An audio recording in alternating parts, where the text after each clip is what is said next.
Willie D Live. What was your relationship like with your parents growing up? What was that experience like in growing up in Wow. Vallejo, California? Wow. So it's from heroin. Like I always say, my story is from heroin to hip hop because growing up, late 70s, early 80s, my dad was a heroin addict, heroin dealer, Oh, you prison. talk okay, that was a real life experience you were just Yes, talking yes, about. yes, yes. All I know is my life. You know what I'm Uh, saying? So it's just, I've seen so much. Me and my brother went through a lot. Thank God for my grandfather, hardworking man. My grandmother and grandfather would take me in. Whenever my parents went to prison or jail, I always knew we'd go with my grandma. And then when they get out, they knew they can use us to get money from my grandma and grandpa, right? It was a game, and my poor parents, they were hooked on heroin, which was the hardest shit out, at that time. And, it's not their fault. It was the drugs' fault, but I just was always going back. And I always wanted to stay with my grandma and grandpa because I was safe there and I was eat. Sometimes with my parents, we wouldn't eat for a couple of days. My dad would just he was a gangster. He was a heroin dope addict, but that motherfucker would get us food somehow because he'd go break in vending machines and get us a little. Remember the cheese and crackers? Remember the long crackers with the cheese? You peel it over and you yep. scoop the cheese out. Oh He, man, had the little cheese in the yeah, corner yeah, in you the had, yeah, and square. you square. So Oh yeah. he'd go get candy Shadows bars and pains shit. up, That was man. our food. Yeah, that was our food. So he'd break Yeah. these motherfuckers and take the shit out, and he knew how to break in some shit. So Yeah. going from that. And then going to my grandma's, I felt secure. My grandma, grandpa. My grandpa was one of them old school Mexicans that'll build you a house, fix your car, paint your house, give you your whole landscape. He could do everything, man. And he had a regular job. So Mm. he taught me the art of hard work. And he always told me, Mijo, we always got to keep an extra 20 in your pocket. Oh, he always gave me a $20 bill just in case. He said, you never know when you might need a 20. And back then, 20 was like shit, a lot. When he did that, let me just share a story with you real quickly. Mm-hmm. My aunt used to tell me, well, Willie gonna always have money. You're gonna always have money because I was always hustling. Mm-hmm.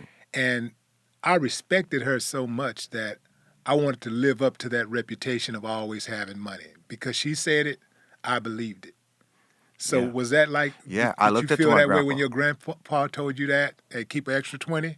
Always in my head. That's been in my head forever. A bit, just like you probably respected the aunt so much, you want to live up to her. I looked up to my grandfather, like I said. Right. So he was a hardworking man, and I always wanted to keep some money. So, even when I was broke, I had a 20, you know what I'm saying, somewhere. I'm talking about when I was grown. When I was little, just whatever my parents had. But, yeah, from heroin to hip-hop, man. And that's why I say I've seen so much. I mean, so much tragedy, so much pain and agony. But then I've seen so much help and hard work. And then when I finally got my record deal, I got my record deal late. I was 35. You know what I'm saying? I got my record deal That late was in life.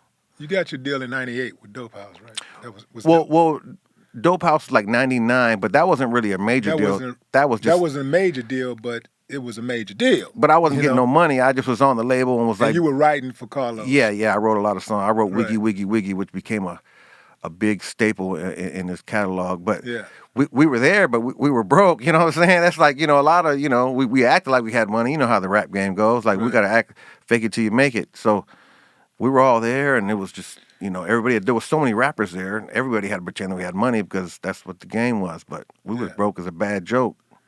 But Carlos had money, Yeah, didn't Carlos had he? money. Yeah. His family had money. They had a whole family workout. There was like the brother, the sister, the father. They had a whole warehouse and shit. Arthur, I remember Arthur. Arthur Coy, yeah, Yeah, Arthur Coy, yeah. Did you ever go to the Dope House? Did you ever I go there? went up there. You did go up I there? went up I there. remember seeing Yeah, Bushwick there a couple of times. yeah. I went over there. I saw the operation.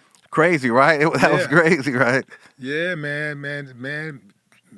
Mid what late '90s, Yeah, late early 90s. 2000s. Man, Dope House was unstoppable, I bro. got there in 99. Yeah, I remember they had like cereal boxes because they had like a warehouse thing, but then they had studios, but it was a party every night. Just so Hmm. every night there was, because in Houston, there was a club cracking every night. Monday was Amazonia, Tuesday was Hullabaloo's, Wednesday was T-Town. I don't know if you remember T-Town, Coco Loco, motherfucking the Roxy. I mean, so every night there was a Well, bikini Roxy's were contest. Wednesdays. Okay, Roxy Wednesday. I might have got my Yeah. days wrong. But every night there was a bikini contest, and Hmm. it wasn't no average bikini contest in Houston, man. They was showing meat pack and everything. Right. They was going. They wanted to win that $1,000, Right. dog. So, and after the club, everybody would go to the dope house and it'd be a party. All the fucking rippers and everybody. So we had a lot of fun, but we was broke. We acted like we had some money. Yeah. But I got my deal in 2003 when I was like 35, about to be 35.